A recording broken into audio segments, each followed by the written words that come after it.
Fala pessoal, tudo bem? Esse é o nosso segundo vídeo sobre o remanescente fiel de Israel, onde nós vamos falar, nós já falamos como é que isso vai acontecer e tal, eu te convido a assistir o primeiro vídeo, e agora nós vamos ver o segundo vídeo sobre o remanescente fiel de Israel. Nós vamos falar agora sobre os meios da salvação desse remanescente. E Alice, faz uma pergunta aqui bem interessante, ele diz assim: a difícil pergunta que se suscita, quando surge essa doutrina dispensacionalista é obviamente essa: como é que esse grande corpo de redimidos aparece no período tribulacional? Então, de acordo com Darby e também com Scofield, dois teólogos escatologistas, toda a igreja foi arrebatada e o Espírito Santo, que eles acreditam ser o detentor de 2 Tessalonicenses 2,6, foi retirado.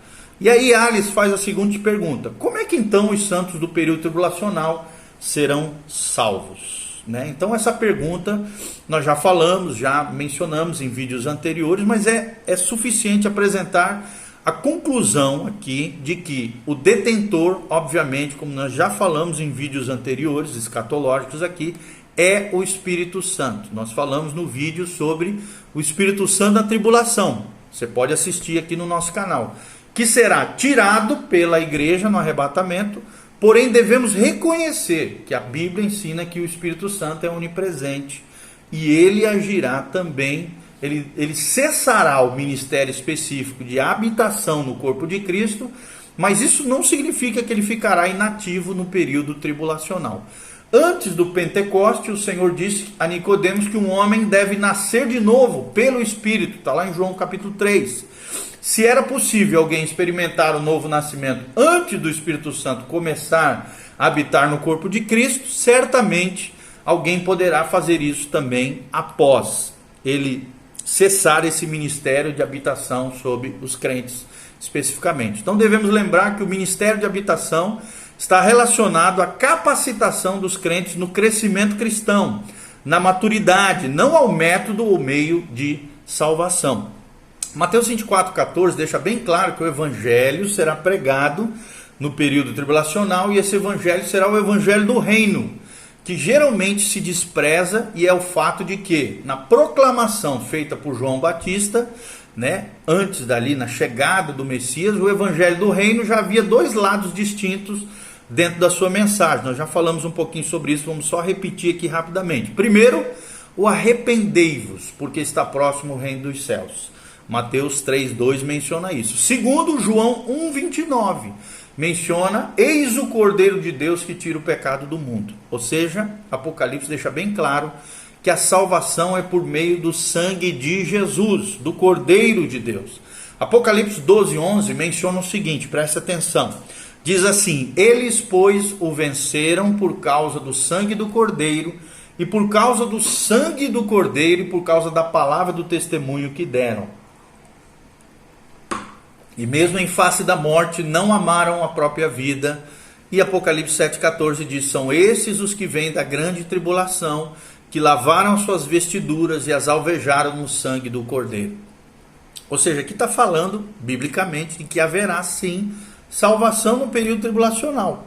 Então talvez a palavra de Paulo, lá em 1 Coríntios 15,8, apresente o indício dessa soberania de Deus quanto à salvação do remanescente fiel de Israel e de alguns gentios que vão se converter nesse período. Claro que vai ser um período difícil, complicado, de juízos e julgamentos de Deus vão estar se realizando nesse período tribulacional, mas a Bíblia deixa claro que sim, segundo aqui Apocalipse 12, Apocalipse 7, vai acontecer salvação no período tribulacional. Evans, um teólogo também escatologista, descreve o seguinte: a conversão de Saulo pode nos servir de exemplo daquilo que acontecerá após o arrebatamento dos santos, quando o Senhor Jesus vier para os seus que estão nesse mundo. A cegueira e o ódio que Saulo tinha pela igreja de Deus, demonstrado por sua perseguição, chegará a um fim após o Senhor ter voltado do céu. Ou seja, a conversão de Saulo transformou-o num evangelista fervoroso, levando-os a boas novas para alcançar todos os que pudessem com o evangelho desse reino. Tal será a posição assumida pelos apóstolos do evangelho da 70ª semana de Daniel, É o que diz J. Elwood Evans na sua obra New Testament Contribution to Israel Eschatology, ou o Novo Testamento contribuindo para a escatologia de Israel.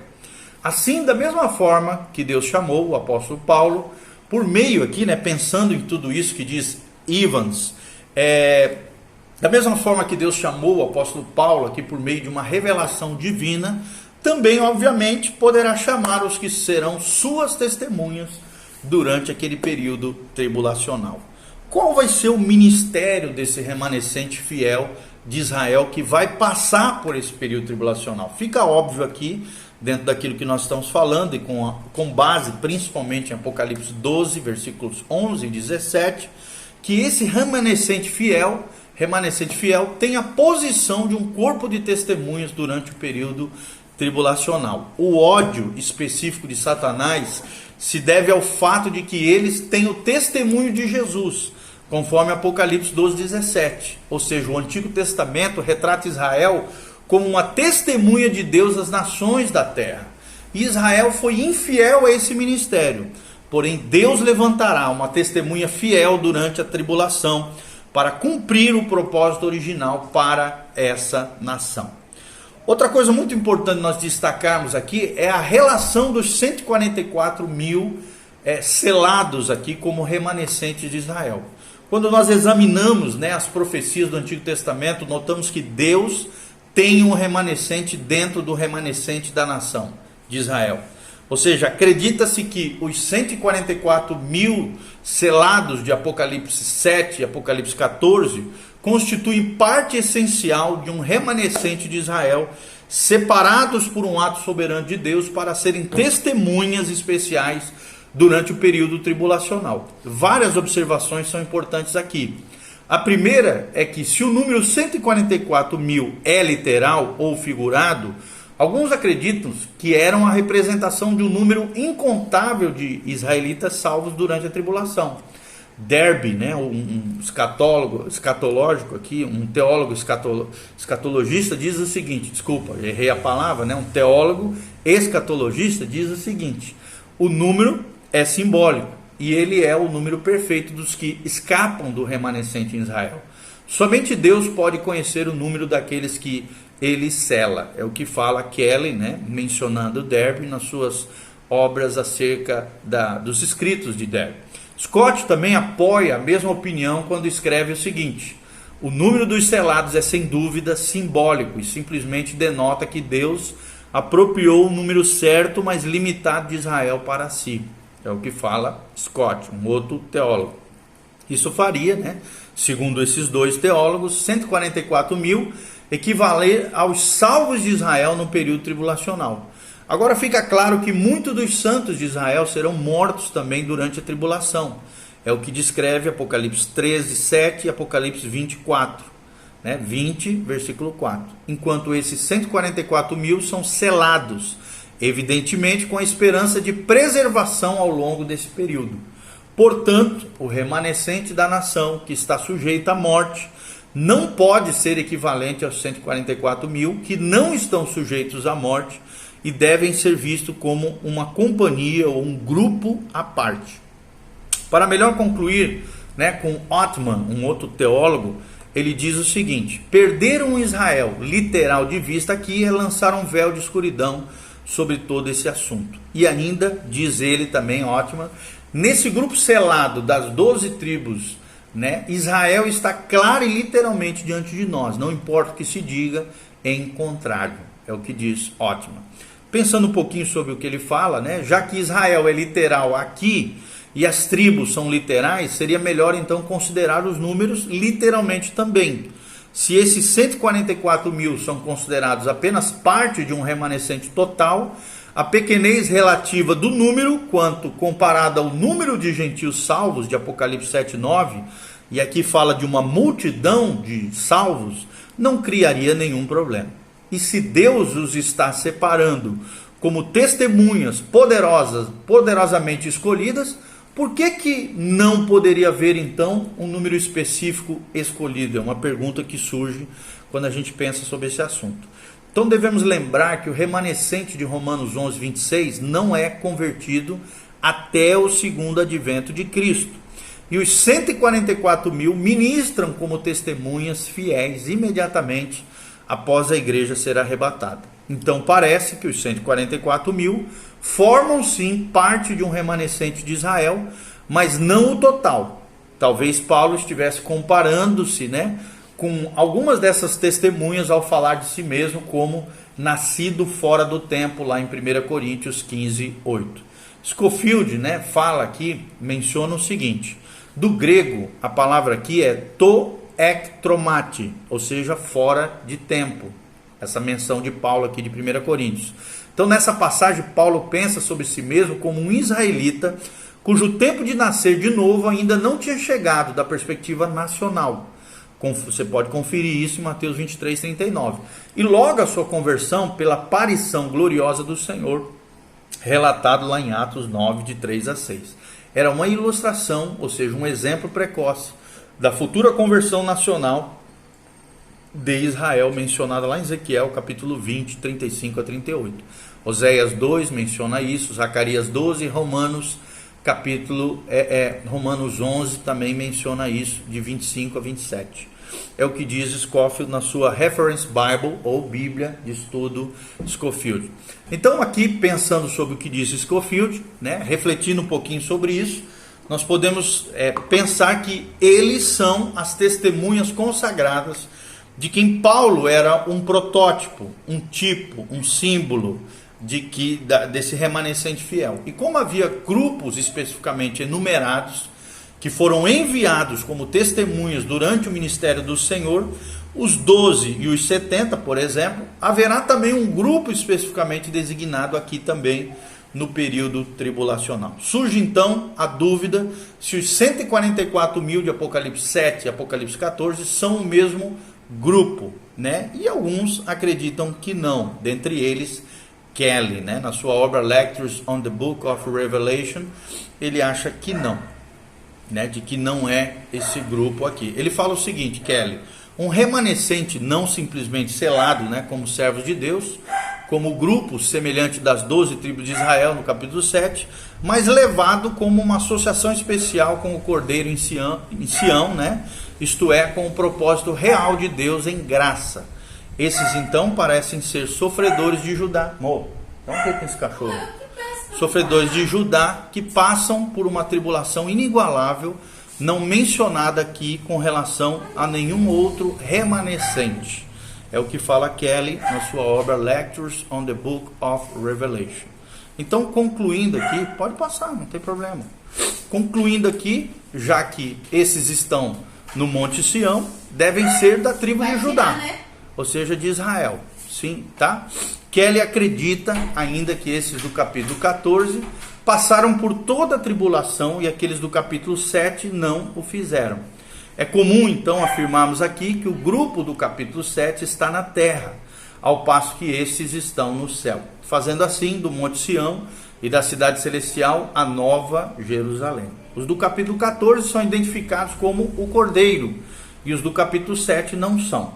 Os do capítulo 7 são selados, mas os do capítulo 14 têm nas frontes da sua, escrito o nome do seu pai.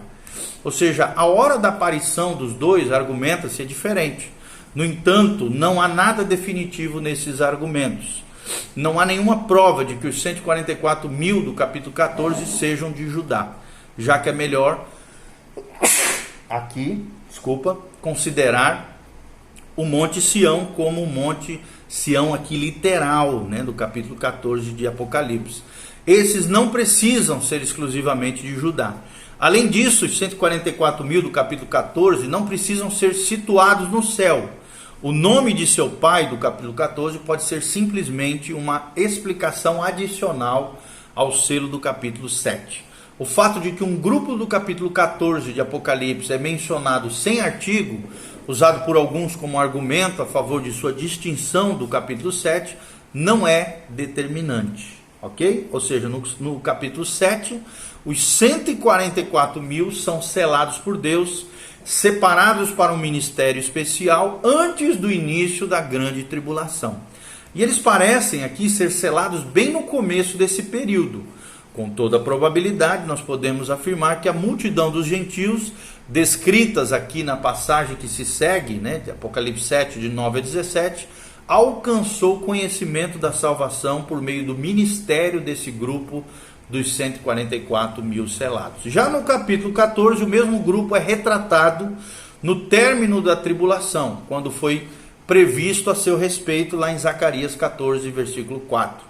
No seu retorno, né, no retorno do Messias, as testemunhas fiéis se unem a ele, a Cristo, tendo sido redimidas, conforme Apocalipse 14, 4, e tendo testemunhado em meio à apostasia, né, a operação do erro, que você pode assistir nesses vídeos aqui do pastor Volteni.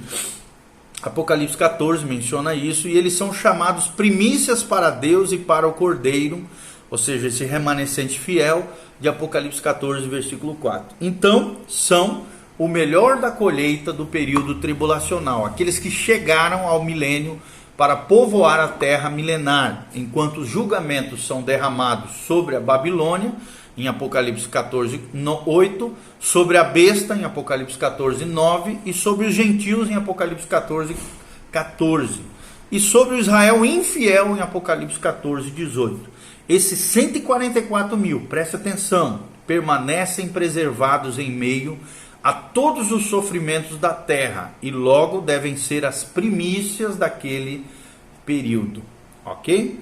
Outra coisa muito importante para nós pensarmos sobre esse remanescente fiel é o destino do remanescente. Quando nós falamos sobre as pessoas levadas ao Senhor pelo ministério dos 144 mil selados, de Apocalipse 7, 15 e 16, João descreve o seguinte: razão, né, por que se acham diante do trono de Deus e os servem de dia e de noite no seu santuário, e aquele que se assenta no trono estenderá sobre eles o seu tabernáculo. Jamais terão fome, nunca mais terão sede, não cairão sobre eles o sol, nem ardor algum, pois o Cordeiro se encontra no meio do trono e os apacentará e os guiará para as fontes da água da vida, e Deus lhes enxugará dos olhos toda lágrima. Pensando um pouquinho nesse trecho de Apocalipse, eles aparecem então diante do trono. O termo aqui é diante do trono. Logo, o destino desse remanescente é o reino sobre o qual Cristo reinará a partir do trono de Davi, a partir de Jerusalém. Essas promessas não são celestiais, são terrenas e serão cumpridas sim no milênio, é o que nós cremos. E aqui nós encerramos então essa parte do remanescente fiel que nós estamos passando para vocês. Esperamos de alguma maneira estar contribuindo. Lembre-se, em toda a história do povo de Israel sempre existia um remanescente fiel. E hoje, né, nós observando toda a igreja aí, né, toda essa confusão que existe em nome de religiosidade, em nome de crente, evangélicos e tal, nós vemos também muita apostasia, abandono, cegueira espiritual, mesmo dentro da igreja. Lembre-se, Deus sempre, em toda a história do plano profético de Deus, teve um remanescente fiel. Que Deus encontre em você. É claro que nós aqui nesses dois vídeos nós falamos sobre o remanescente de Israel e dos gentios que se converterão através do ministério de 144 mil no período tribulacional, mas nós cremos que também nessa era, na dispensação da graça, na era da igreja, por mais que existam tantos falsos testemunhos, tantos escândalos, tantas coisas horríveis que nós vemos aí em nome do Evangelho, o Evangelho, né, muitas vezes sendo caluniado, ferido, solapado, né, por todos os lados, Deus sempre tem um remanescente fiel. E você que está me ouvindo através desses vídeos, espero que você seja um remanescente fiel dentro da dispensação da graça, da era da igreja, porque Deus sempre tem seus fiéis. E que Deus possa encontrar em nós, homens e mulheres, que se santifiquem, que se purifiquem, que se consagrem, que sejam fiéis a Deus em todo o tempo, porque Jesus está voltando, a dispensação da graça está se encerrando, o arrebatamento da igreja está chegando. Por isso, põe em ordem a tua casa, a tua vida, o teu coração, busque a Deus como nunca antes na história da sua vida, e leia a Bíblia, ore sempre, busque mais de Deus, se consagre, porque Maranata vem, Senhor Jesus, e Jesus está voltando. E a tribulação vai acontecer. Os julgamentos de Deus vão acontecer. Quer você crer ou não, A Bíblia é um fato, é uma realidade espiritual que vai se concretizar nesse mundo físico, material que nós estamos vendo.